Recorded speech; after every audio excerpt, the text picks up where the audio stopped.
श्रीमद्भागवतं पंचमस्कन्धः अद पंचदशोऽध्यायः। श्रीशुकोवाच भरतस् आत्मज सुमतिर्नाम नामाभिहितो यमुक वाव केचिद् भाकण्ठिन ऋषभपदवीम् अनुवर्तमानं चाणार्या अवेदसमां नाधां देवतां स्वमनीषया पाबीयस्या कलौ कल्पयिष्यन्ति। तस्मात् वृद्धसेनायां देवदाजिन्नाम पुत्रो अभवत्। अदा सूर्यां दत्तनयो देवत्युं नस्ततो धेनुमध्यां सुतक परमेष्टि तस्य सुवर्चलायां प्रतीक उपजातक। य आत्मविद्यामाज्ञाय स्वयं संशुद्धो महापुरुषमनुसस्मार प्रतीहासुवर्चलायां प्रतिहद्रादयस्त्रय आशन्निज्या गोविताः शुनवक प्रतिकर्तुको स्तुत्याम् अज भूमानावज निषादा भूम्न ऋषिकुल्यायामुद्गीतस्ततः प्रस्तावो देवकुल्यायां प्रस्तावा नियुत्सायां कृतयज आशीत् विभुर्विभोरत्यां च मृदु शेनस्तस्मान्नग्ध आहुत्यां जज्ञे नक्तात् तृतिपुत्रो गयो राजर्षि प्रवर उदारस्रव अजायत साक्षात् भगवतो विष्णोः जगत् रिरक्षीषया कृकीत सत्त्वस्य कला आत्मवत् द्वादिलक्षणेन महापुरुषतां प्राप्तः। स वै स्वधर्मेण प्रजापालन भोषण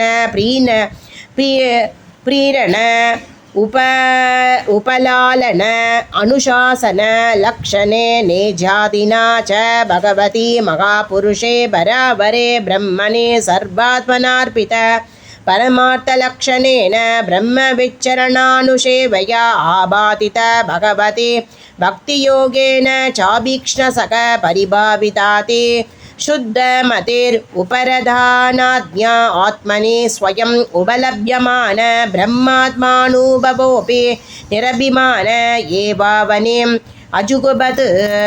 तस्येमां काता पाण्डवेय पुरावित उपगायन्ति कयं नृपक प्रतियाति कर्मभिः यज्वाभिमानी बहुवित्तर्मकोप्ता समागतश्चे सदसस्पतिशता सत्सेवकोऽन्यो भगवत्कलामृते यं नप्यसिञ्चन् परयामुताशते सत्याशिषो दक्षकन्या सरिद्भिः यस्य प्रजानां दुदुहे तराशिषो निराशिषो गुणवर्चस्नो धोताः शन्तांस्य कामस्य च यस्य कामान् दुदुः राजकृतक्रूरतो बलिं नृपाका प्रत्यञ्जितायुधिधर्मेण विभ्रा यदाशिषां षष्ठम् अंसं वरेद्य यस्याद्वरे भगवानद्वरात्मा मकोनिमाद्युरुषोमभीते श्रद्धा विशुद्धाचलभक्तियोग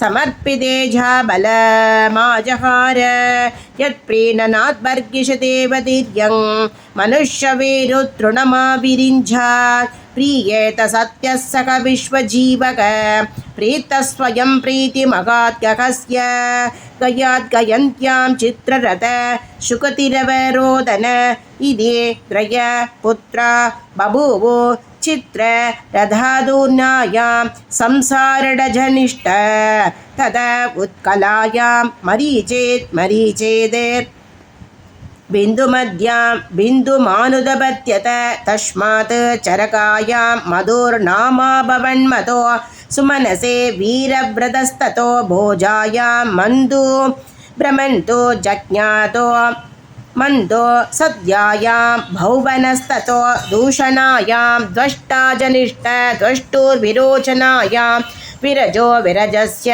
सदाजिद्प्रवरं पुत्रसदं कन्या च विशुच्यां किल जातं तत्रायं श्लोकः प्रियवृतं वंशमिमं व्रजश्चरमोद्भवः अकरोदत्यलं कीर्त्या विष्णुसुरगणं यदा। इति श्रीमद्भागवत महापुराणे पंचमस्कन्धे प्रियवर्धवंशानुकीर्तनं नाम पंचदशोऽध्यायः। श्रीहरये नमः। श्रीहरये नमः। श्रीकरये नमः। गोपिका जीवनस्मरणं गोविन्द गोविन्द। सद्गुरुनाथ महाराज की जय।